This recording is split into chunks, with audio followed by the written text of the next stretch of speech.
வணக்கம். நமக்கு எண்கணி ஞானத்தையும், வேத ஜோதிட ஞானத்தையும், ஆன்மீக ஞானத்தையும் வழங்கிய அனைத்து குருமார்களுக்கும் நன்றி என்ற அதே வேளையில் இது ஒரு ஜோதிட விளக்க வீடியோ விருப்பம் உள்ளவர்கள் தொடர்ந்து பார்க்கலாம். அண்ணே, your information make me a bit stronger. I am கும்பம் சதய நட்சத்திரம். Now situation like hanging out அண்ணே. ஓகே. ஓகே. ஜோதிடத்துல இருக்கிற சில விஷயங்கள வந்து இதுதான், இதுதான், இதுதான் அப்படின்னு எனக்கு தெரிஞ்ச நாலேட்ஜ ஷேர் பண்றேன்னு வச்சுக்கோங்களேன். இப்படித்தாங்க இருக்கும். இந்த 2 வருஷம் கவனமா இருங்க. இந்த 2 வருஷத்துல இந்த அமைப்புகள் பண்ணாதீங்க. இல்லங்க இந்த டைம் சூப்பரா இருக்கு. இத பண்ணுங்க. இப்படின்னு சொல்றத வந்து ஒரு ஒரு சோசியல் மீடியால இது உனக்கு தேவையான ஆரம்பத்துல நெறைய பேர் என்ன கேட்டாங்க. "உனக்கு இதெல்லாம் தேவையா?" அப்படின்ட்டு. ஓகேங்களா? இதுல கும்பராசிக்காரங்கள வந்து கும்பராசிக்காரங்களுக்கு என்ன நல்லா தெரியும். ஏன்னா அடிக்கடி கும்பராசிக்காரங்க என்ட்ட சொல்றது. அண்ணே ஒரு காலத்துல 2022ல அந்த காய் வந்து சொன்ன ஒரு விஷயம். 2022ல உங்களோட வீடியோ பார்த்துட்டு, ஒரு இடத்துல நானு ஃப்ரெண்ட்ஸ் எல்லாம் இருக்கிற லேப்பா பண்ற இடத்துல உங்களோட இந்த வீடியோ காட்டிட்டு கெட்ட வார்த்தையில பேசினேனே. ஆனா நீங்க அப்போ சொன்ன விஷயம் என்னது அப்படின்றது எனக்கு இப்ப புரியுதுண்ணே அப்படின்னு. கும்பராசி பூரட்டாதி நட்சத்திரம். கேரளா உள்ளவரு. ஓகேங்களா? ஆ இயல்பாக ஜென்ம அஷ்டம சனியினுடைய ஒரு விஷயமே என்னன்னாக்கா, உங்களை மனிதராக மாத்துறதுங்க. நமக்கு எப்பொழுதுமே ஒரு கொம்பு முளைச்சிருக்கும். அந்த கொம்ப உடைச்சு, "நீ சாதாரண மனுஷன் தான் பேசாம இரு" அப்படின்னு சொல்லி தூக்கி சைட்ல போட்டுட்டு, போயிட்டு இருக்கக்கூடிய சில அமைப்புகள் உங்களுடைய பிறந்த ஜாதகம். இந்த இடத்துல நீங்கள் சந்திரன் ஒளியாக பிறக்கிறீங்க அப்படின்னா, உங்களுடைய கோச்சார ஜென்ம அஷ்டம சனி ஒரு அளவுக்கு சமாளிக்கக்கூடிய மாரி இருக்கும். அதாவது எறும்பு கடிக்குதா, தேளு கடிக்குதா, பாம்பு கடிக்குதா அப்படின்ற மாதிரி. ஒளியான சந்திரன் இருக்கக்கூடிய இடத்துல உங்களுக்கு எறும்பு கடிச்ச மாதிரி இருக்கும். ஒளி குறைந்த நிலையில இருக்கும் பொழுது தேள் கடிச்ச மாதிரி இருக்கும். ஒளியே இல்லாதப்ப பாம்பு கடிச்ச மாரி இருக்கும். 3க்கும் இருக்கக்கூடிய டிஃபரெண்ட். சிகிச்சையிலயும் சரி, ட்ரீட்மெண்ட்லயும் சரி, வலியிலயும் உணரக்கூடிய தன்மையிலும் அந்த டிஃபரெண்ட் இருக்குல்ல. இத உங்களுக்கு சொல்ல வேண்டிய ஒரு விஷயம் தாங்க. ஆக்சுவலி எனக்கு ஜோசியம் பத்தி பேசுறதுல எனக்கு ரொம்ப ஒரு ஜாலியான விஷயம். ஏன்னா, ஆ ஜாதகம் பார்க்கும்போது எனக்கு கண்ணுக்கு தெரியாத ஒருத்தருடைய விஷயத்த சொல்றதுன்றது எனக்கு ஒரு ஒரு அது ஒரு ஜாலியா இருக்கும். ஓகேங்களா?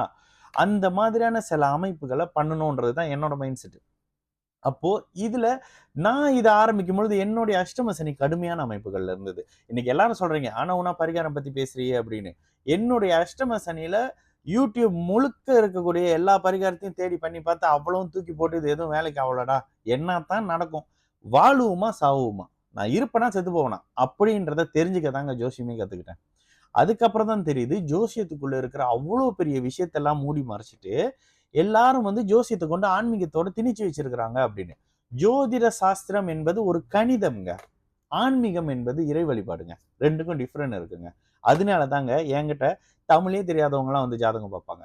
மத்த மத்த மத நம்பிக்கை இருக்கிறவங்க, மலேசியால இருக்கிறவங்க ஜாதகம் பார்ப்பாங்க. ஏன் தெரியுங்களா? இவன்ட்ட போனா என்னமோத்தையும் சொல்லிடுறான். அது அப்படி நடக்குது அப்படின்னு. ஓகே. இதுல பெரிய இதெல்லாம் இல்ல. இந்த அமைப்புகள செய்யறதுக்கு காரணம் என்னுடைய அஷ்டம சனிங்க. அஷ்டம சனியில தோச்சு புழிஞ்சு காய போட்டுருச்சு. பயங்கர டேமேஜ்.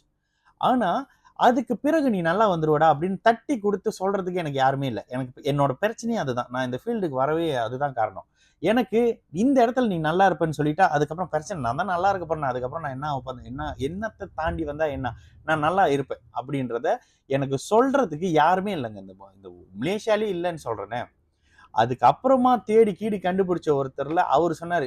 இந்த இந்த காலகட்டம் வரைக்கும் அது சரியா வராதுன்றப்ப எனக்கு அப்படியே மண்டையில அடிச்ச மாரி இருந்துச்சு. இத எடுத்து போய் சொல்லுவோம் அப்படின்னு சொல்லி ஆரம்பிச்சது. நான் ஆரம்பிக்கிறப்ப எனக்கு ஜோசியம் பார்க்குற ஐடியாலாம் இல்ல. ஜஸ்ட் நாலேட்ஜ் ஷேர் பண்ற ஐடியா தான் இருந்தது. அப்ப இந்த அமைப்புல இன்னைக்கு நீங்க சொல்லியிருக்கீங்க பார்த்தீங்களா? ஏதோ ஒரு விஷயம் நீங்க சொல்றது என்ன ஒரு அளவுக்கு ஸ்ட்ராங் ஆக்குது. இப்ப நான் கடுமையான மன அழுத்தத்துல இருக்கேன். இத தாங்க எனக்கும் தேவைப்பட்டுச்சு. இல்லடா, ஒண்ணும் இல்லடா, பார்த்துக்கோடா. அடுத்த வருஷத்துலருந்து நல்லா இருக்க போற. இங்க கொஞ்சம் கஷ்டத்துல இருக்க. அதுக்கு என்ன சில விஷயம் மனசுல அடிக்கிற மாரி இருக்கும். இவங்க விட்டுட்டு போவாங்க, அவங்க ஏமாத்திட்டு போவாங்க, பொருளாதாரம் காணாம போகும், வேலை எல்லாம் போகும். ஆனா, அடுத்த வருஷம் இந்த நேரம் நீ இப்படி இருப்ப அப்படின்னு சொல்றதுக்கு உங்களுக்கு ஒரு ஆளா தான் இந்த இடத்துல இருக்கேன். முதல்ல நெகட்டிவ் நடக்குங்க. அந்த நெகட்டிவ்வ உங்களுக்கு புரிய வச்சிடணும். அதுக்கப்புறம் நீங்க நல்லா வந்துருவீங்கங்க. அதையும் உங்களுக்கு புரிய வைக்கணும்.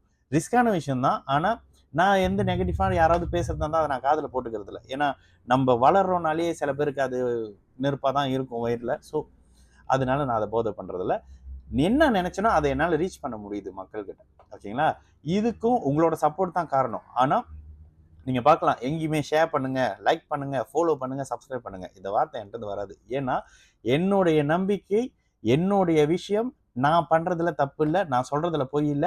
யாரையும் புடிச்சு கெஞ்சி என்ன ஃபாலோ பண்ணிக்கங்கன்னு சொல்ல வேண்டிய அவசியம் எனக்கு இல்ல. அது எனக்கு ஒரு திமிரான்னு கேட்டா, ஆமாங்க அது திமிரு தான். சரிங்களா? நல்லது நடக்கும். எல்லோரும் நல்லா இருப்போம். வணக்கம்.